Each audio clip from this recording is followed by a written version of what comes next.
Sarah's going to show us how to make black bean and brown rice sort of hamburger patties. Yeah, burgers, really. I mean, there's a huge world of veggie burgers out there. Right. You can definitely buy them frozen. Are these your favorite? These are one of my favorite. I like to make my own. I don't find them that difficult to make.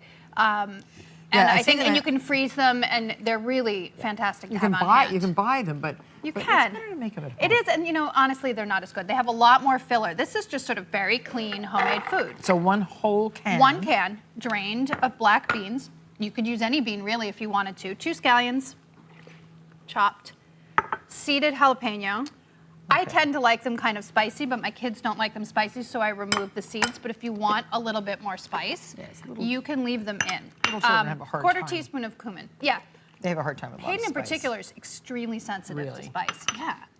I think that everybody's different, but so then just pulse this until it becomes a paste. So no salt, no pepper. There's going to be salt and pepper when we mix it together here in the bowl with the brown rice. I'm going to scrape this down a little bit. So you want this a little mushy. Yeah, this is what binds it together. This is actually also vegan. There's no egg binding this. A lot of veggie burgers actually do have egg in them, but what's binding the burger together here is the black beans. So make a paste. So did you eat any good food on your vacation? Oh, well, I went to Mexico. Yeah. So, oh my gosh, all the food there is so good. So good. This is 3/4 cup of cooked brown rice. Yeah, I mean, you know how much I love. When we went to Mexico together, I was really into the street food. Where'd you go this time? We went to Playa del Carmen. Where's that? It's we about, all know where Playa del Carmen sorry. is. Well, it's on the Caribbean coast, and it's about 20 miles, 30 miles south of the Cancun airport. It's actually really easy to get there. Easy to get to. So there's a lot of yoga there too. I did yoga on my own, but where there's a lot of yoga? A little bit farther south in Tulum, but we didn't stay there.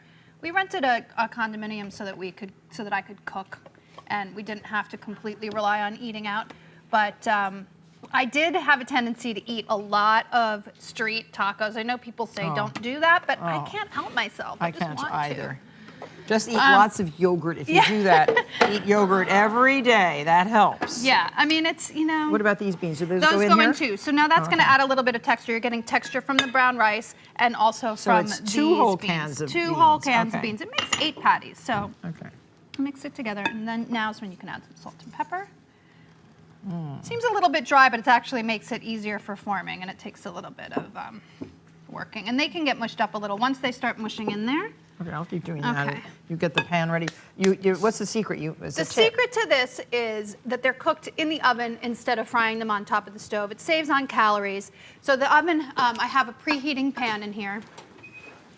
So you can make a lot of these. And you can freeze them. And like I was saying earlier, so be careful when doing that. You form them and then put them directly onto this preheated pan at 450.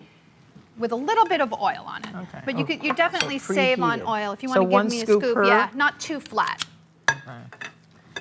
So like that? Yeah. Very tasty.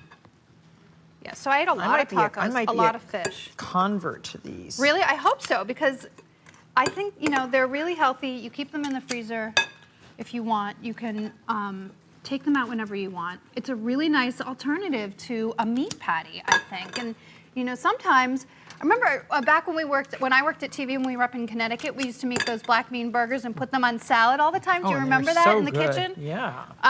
If you liked them then, I feel like you're gonna like these. So these make how many? 6? They're supposed to make 8, but I think we're making them just slightly big. I'm making them 7. That's okay. And then what happens is you put them right back into the 450-degree oven and they bake. You don't have to bother turning them around. Turning them over or anything. Right. They get crispy on the bottom in about 10 to 12 minutes. And you rotate the pan once just so that they cook evenly, because sometimes it's hotter in the back of the oven. Done over here. Yep. Here we have them all done. And then we're making a sauce out of yogurt. Oh, okay. I'll do that. Oh, yogurt sauce. Half a cup of yogurt. A tablespoon of cilantro. It's already cut up. All chopped. And lime juice. Just a very, very simple, and some salt and pepper. I love these squeezers. I'd say that every single day. I know. Well, they are really good, and they work they work so much better than you actually think that they're going to work. It's like the perfect tool. Those are Mexican, right? Yes. Well, they're South American. I mean, they use them all over South America. I see them a lot. I see them a lot in Mexico. They Yes. use them at the carts when you're getting your taco, and they're like basically squeezing juice fresh. It's so amazing. Yes. So this is our sauce for our burger. Right. So you can put a little bit on the toasted bun if you'd like. Okay. And some cilantro on top. And you could, if you have a tomato, you could add a slice of tomato. You could Yeah. add a slice of avocado. I have to admit that I like, and this is completely off the like particularly healthy regime, but I like a little bit of mayonnaise and a little bit of ketchup on there. So I mean, it's not exactly healthy, but if we're, you know, I'm not always. Oh, and avocado. Did you say avocado? Yeah, I think avocado would be really good on here.